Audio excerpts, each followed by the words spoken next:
Hello কাছের মানুষজন, আরো একটা নতুন মাসুদ ব্লগার ভিডিওতে আপনাদের সবাইকে স্বাগতম। আশা করি সবাই ভালো আছেন। যারা যারা এখনো চ্যানেলটি সাবস্ক্রাইব করেন নাই তারা অতি তাড়াতাড়ি চ্যানেলটি সাবস্ক্রাইব করুন ও লাইক বাটন চেপে পাশে থাকুন সব সময় নতুন নতুন ভিডিও দেখার জন্য।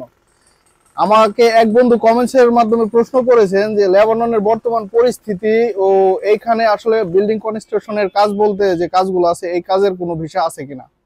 আমি আমার সেই বন্ধুর উদ্দেশ্যে বলতে চাই, আসলে লেবানন এমন একটা দেশ, খুব ছোট একটা দেশ, এখানে কনস্ট্রাকশনের কাজ খুবই সীমিত। আর যারা এই বিল্ডিং কনস্ট্রাকশনের কাজ করে এরা আসলে সিরিয়ার যে লোকজন আছে এরা বিল্ডিং কনস্ট্রাকশনের কাজ করে। তো বাংলাদেশের যে মানুষগুলো আছে এরা আসলে বিল্ডিং কনস্ট্রাকশনের কাজ করে না। শুধু শুধু মিথ্যা কথা বলে বা প্রতারণার শিকার হয়ে কেউ লেবানন আসবেন না। তো এখন লেবাননের কি কাজ আছে বা আমরা বাংলাদেশে যারা লেবাননে আছি এরা আসলে কি কাজ করি? লেবাননে প্রধানত দুইটি কাজ আছে। একটি হচ্ছে আপনার হোটেল বা রেস্টুরেন্টের কাজ, আর একটি হচ্ছে আপনার কার ওয়াশ বা গাড়ি ধোয়ার কাজ। তো এই দুইটা কাজ আসলে লেবাননের সবচেয়ে বেশি প্রাধান্য বাংলাদেশের মানুষের জন্য।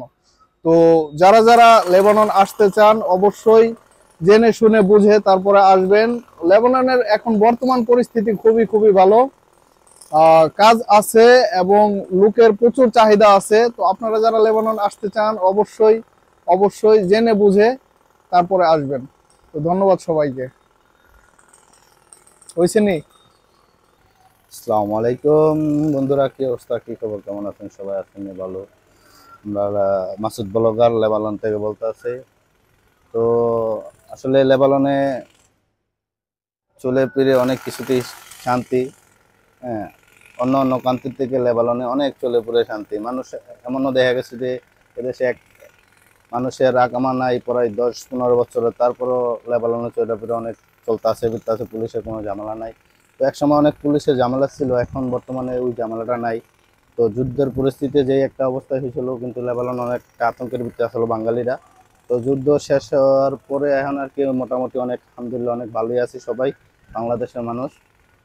তো এদিকে আর কি চইলা পিরা টাকা পয়সা দিয়ে বেতন দিয়ে অনেক মানুষ অনেক দিক দিয়ে ভালো আছে। ভালো বেতনে মানুষ কাজ করতে, আগে পড়াই মানুষ এত বেতনে কাজ করতে পারে না। তো সেই টাকা বেতনে কাজ করতে মানুষ খায়া টেয়া রুম ভাড়া দিয়ে আর কিছুই থাকতো না। এখন মাশাআল্লাহ আলহামদুলিল্লাহ অনেক কিছুতেই ভালো আছে সবাই মিলে। তো আর কি এর ভিতরেই মানুষ আলহামদুলিল্লাহ এখন এই জায়গায় ডলার মোলার কামাইতে আছে মানুষের। ভালো বেতনে ধরতে গেলে দ্বিতীয় ইউরোপ আর লেবানন আর কি। আর এই জায়গায় বিশেষ করে হলো দ্বিতীয় কথা হলো যে বিশেষ করে এই দেশে চল্লা পিরা ভাই অনেক শান্তি, অনেক, এটা আর কি প্রকাশ করার মতো না। অন্য অন্য কান্ট্রিতে এই দেশে অনেক ভালো। তো এটুকুই ভাই, সবাই ভালো থাকেন। আর মাসুদ ব্লগার একটু ফলো করেন, লাইক কমেন্ট শেয়ার করে দিয়েন, আর চ্যানেলটা সাবস্ক্রাইব করে দেন, এটুকুই। আসসালামু আলাইকুম। আমি লেবানন প্রবাসী, ঠিক আছে। আমার এখন কাজের সময় হয়ে গেছে, এই জন্য বেশি কথা বলতে পারলাম না। তবে আগামীতে ইনশাল্লাহ আরো বেশি কথা বলবো, ঠিক আছে ভাই। কপাল নিয়েছি দুঃখের, এর লেগে থাকি আমরা দূরপ্রবাসে।